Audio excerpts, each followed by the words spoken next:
oh no, I can't find my keys. Like that's a little bit of stress and it's going to affect you, even those small things. Are you overwhelmed by motherhood and barely keeping your head above water? Are you confused and frustrated by how all the other moms make it look so easy? You can't figure out how to manage the chaos in your mind, your home, or your family. I get you, mama. Parenting with ADHD is hard. Here is your permission slip to let go of the Pinterest-worthy visions of organization and structure fit for everyone else. Let's do life like our brains do life. Creatively, lovingly, and with all our might. When we embrace who we are and how our brains work, we can figure out how to live our lives successfully and, in turn, lead our families well. At the end of the day, we just want to be good moms. But, spoiler alert, you are already a great mom. ADHD does not mean you're doomed to be a hot mess, mama. You can rewrite your story from shame spiral to success story. And I'll be right here beside you to cheer you on. Welcome to Motherhood in ADHD. Hey there, Successful Mama. It's your friend Patricia Sung. Today I'm sharing a clip with you from Successful Mama Meetups last year when we were talking all about how do you reset after you've had a total shutdown or a meltdown. And like, first of all, how do you even know the difference between shutting down and melting down? Like, they're not quite the same, but then what do we do about it? How do we repair? How do we reset? How do we get back to it? Because as moms, we don't have the luxury of just being like, well, just pack it up for the day. I'm done. No, we still have momming to do. And before we jump into that clip, a reminder that Rooted Group Coaching is open for signups through the last Thursday of the month. When you have tried literally everything and it's still not coming together and you're like, you know what? I am a fairly intelligent human being. I have checked all the boxes, I've done all the lists, and somehow I still can't figure out why this is not coming together. Why am I still so frustrated? Why am I still so scattered? Because you can see the things that you've done. Maybe you have a degree, maybe you have a good job. You've worked really hard at getting where you are now, and yet somehow it still doesn't feel like you got it together. Then you need support that's tailored to how you function, how your brain works, how you are a carer and a responsible person for others, not just yourself. And that you need support that takes all of that into account. It takes into account your full person and the health issues that you have and the other struggles that are going on. And finding the way to make your life fit you with someone who gets it. Not just me. There's also the other moms in the group who get it. And knowing that you're not alone. So when you are ready for that help, we meet twice a month and do coaching on whatever's plaguing you at the moment. Whether it's trying to get out the door on time or trying to balance all the things that are on your plate with your kids and family and work and volunteer projects, with your child who probably is a lot like you and has some neurodiversity as well, and how you're trying to build that relationship instead of having a fight with them every day. We come in, we take care of the most pressing issue, and we move on. There's no extra homework. You have enough to do. We come in, we get it done, and we move on. We are learning as we go. We are implementing on the fly as we learn, because we don't have to have it all together in order to learn, in order to teach our kids these skills too. We can work together to make our lives fit us and teach our kids how to do that at the same time. So come join me in Rooted. All the information's on my website, patriciasung.com/group. And if you don't see an opening right now, shoot me an email, hello@patriciasung.com, and I'll let you know what opening's available. And if not, I'll drop you on the wait list and you'll be the very first person to know when the next opening's available. So check it out. Come join me and let's make your life a little bit easier in all this chaos that you are currently juggling. You make it look good, and now we can make it feel good too. That's patriciasung.com/group, or shoot me an email and tell me you're ready to go. hello@patriciasung.com. Let's dive into the episode. Today is our monthly theme discussion, so we're going to talk about our reset button and how do we reset after a total shutdown or meltdown. If you've been here for a minute, you've probably seen me talk about the stress ladder, so I want to go through this like super quick stress review before we talk about that. Like if you're up here with Star Guy at the top where it is peaceful and sunny and the trees are blowing in the wind and everything is lovely, we're in this like safe social ventral vagal stage of stress, which means we're not really stressed. Things are great. The sun is shining. A lot of people will talk about stress like a ladder, and I make it so that my ladder goes down, which is not usually what you'll see. For me, I imagine when we get stressed, it's like when you go in the manhole cover, like on the street, and you start descending down the ladder underground.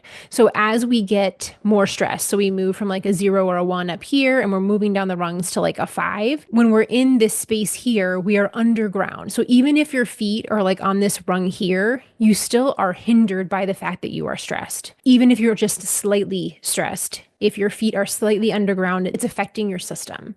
It's not like only I'm affected if I'm really stressed. It's like as soon as we start to get a little stressed, it affects our whole body. Physically, mentally, emotionally, all the things are affected. And when we understand this, we can have a lot more grace for ourselves, because then we're not expecting ourselves to be these magical humans that don't get affected by stress. Like, that's not how we were built. That's not how we were made. Our body is purposefully created to react when there is a stressful incoming anything so that you can protect yourself. Like, it's purely a survival mechanism, is that the moment your brain detects there is something stressful going on, it's going to be like, hey, what's going on? You ready? We might have to run. We might need to do something about this. Like, let's prepare. So in that, like, knowing that our body is supposed to do that, it takes away some of the guilt of like, well, why am I feeling stressed? Like, this shouldn't bother me. It's like, no, literally your body's job, your brain's job is to be like, my sole purpose here is to keep you alive. So the moment something happens that looks a little fishy, your brain's like, what do I got to do? What do I need to fix?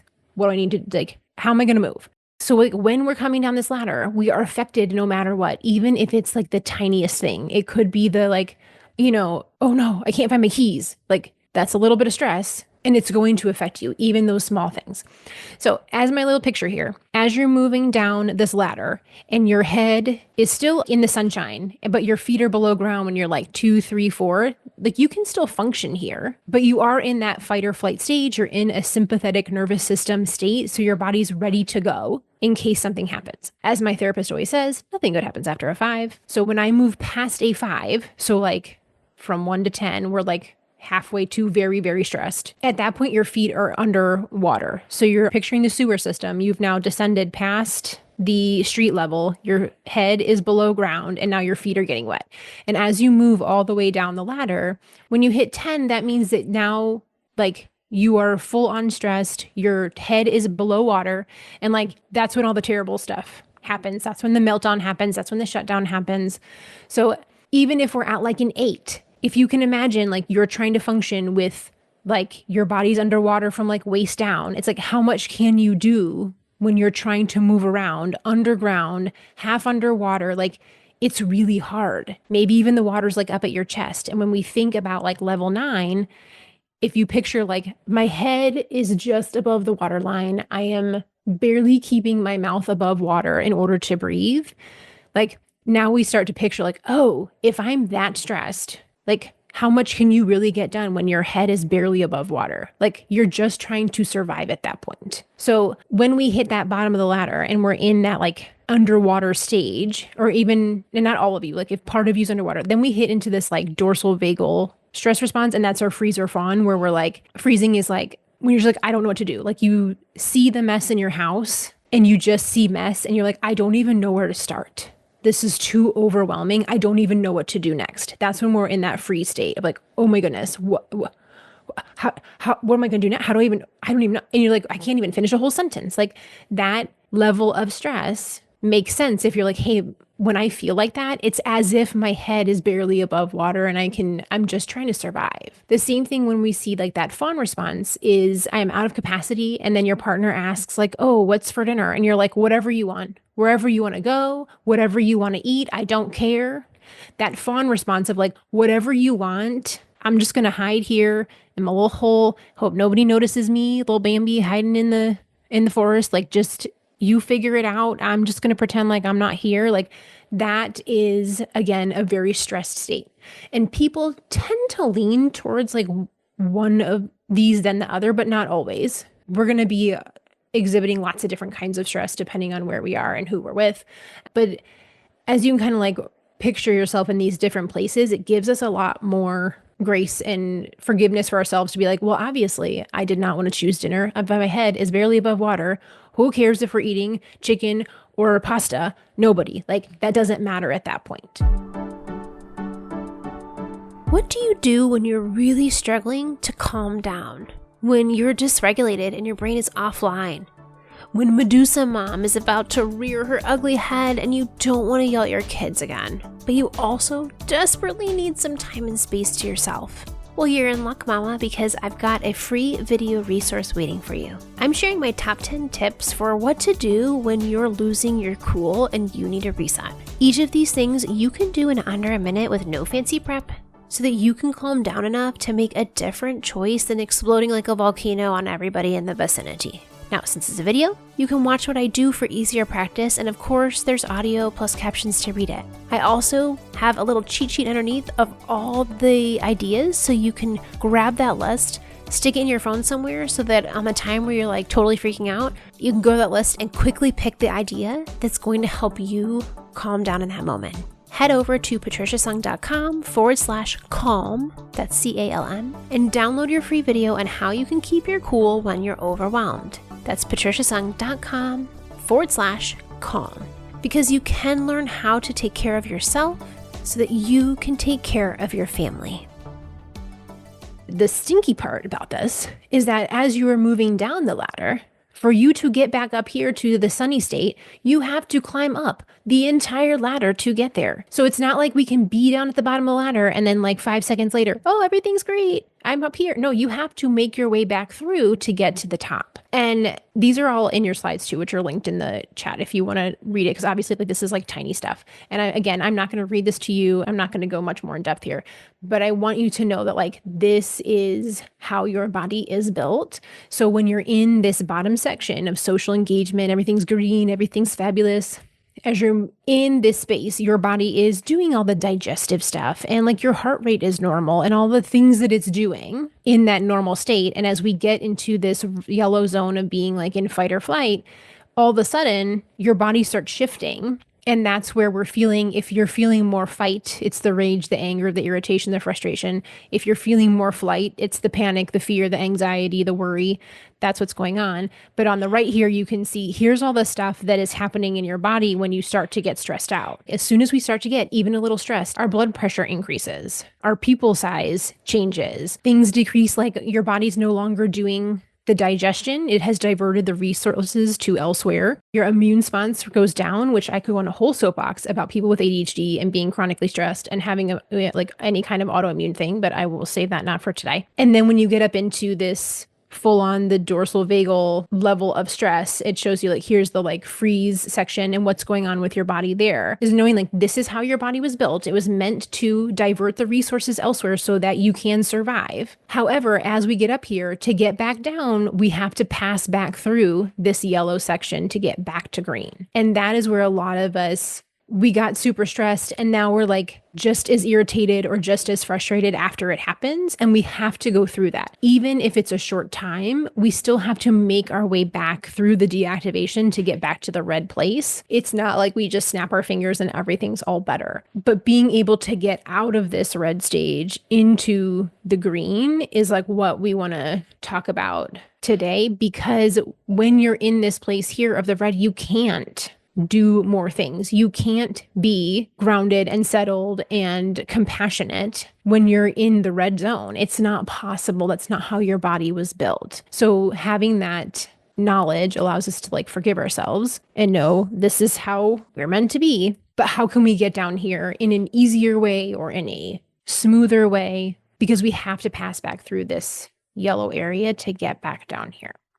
So when we talk about how do we reset after being there is one, when I stop talking, I will drop the links for some of the free resources that I already have out there, like the 10 ways to calm down. And probably a good chunk of you have the slow down, be present audio. That's like the calming audio, but there's not like necessarily like you have to do it this way. It's really for you. What are the ways that you can complete that stress cycle and find your way back to that peaceful place when things have gone off the rails? Now, obviously, a lot of what we work on is not getting to the place of the red. And like, how do we, when we're on that ladder, if we realize like we're getting down to, oh my goodness, like I'm hitting like 7, 8, 9 right now. Like as a mom, how do we get ourselves even back to like a 5 or a 4 so that we can make it through the rest of the day, so that we can make it through the homework battle, that we can make it through bedtime? we can't control all the things that are coming in that are stressing us out much of the time. There are some things that we can do, but a lot of times the stressors are coming in and we don't have control over those. What we can do is find ways to move back up the stress ladder so that we are less stressed and giving ourselves that capacity. Because when we're higher up on the ladder, then we have the space to make it through the stressful things that are happening with our kids or at work or with a partner. It's when we start the talk with somebody and you're already at an 8 or a 9, you have very little space, very little capacity to make it through without exploding into a tantrum or a meltdown. I don't really like the word tantrum, but some people use it. Like, tantrum makes it sound like you're choosing that. And usually when we're in that place, we're not really choosing anything. Like, your brain's pretty much offline once you get past the 5. Like, once you hit 6, 7, 8, like, you don't remember that you read any books. You don't remember that you went to counseling. You don't remember that you listened to the podcast because your brain's offline. You don't have access to all the brilliant tools that you have worked so hard to gather when you're at that point on the stress ladder. So as moms, if we can start to recognize, I think I'm hitting like that 6, 7, I gotta do something about it, moving ourselves back up so that we can be at a 3 or a 4 before we try to have the hard talk with your tween, before you argue with your toddler about which plate they use today, before you have the tough conversation with your partner, then you have more capacity to be able to handle those stressful things. Oh, and then also just recognizing, like, you aren't going to start every day at a 0 or 1. There are going to be days where you are up with a newborn 5 times and you're starting the day at a 3 or a 4, or you're really worried about, your partner or your kid or whatever else is going on, and you're starting the day at some other rung on that ladder. So we don't get a fresh slate every day, which would be lovely. Life is lifing. We are living in post-pandemic times. Like, I don't know, like, that any of us are immune to, like, just the existence of the world today.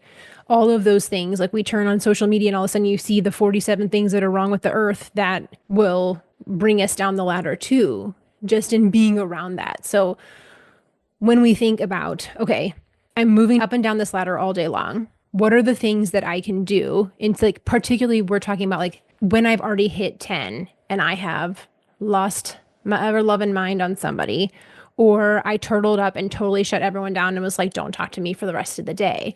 What are the things that you can do to move yourself back up the ladder and get past, get through that yellow zone and back to green, given that, like, things are going to be hard? So that's my first question for you, I'm just going to give you like 30 seconds and think about, like, the things that, like, really give you peace, that give you energy. Like, what are the things that you, in particular, specific to you, will help you feel either more peaceful or more energetic after you do them, so that you have this go-to thing that, like, this is if nothing else, like, you have this thing that's going to help you move back up the ladder.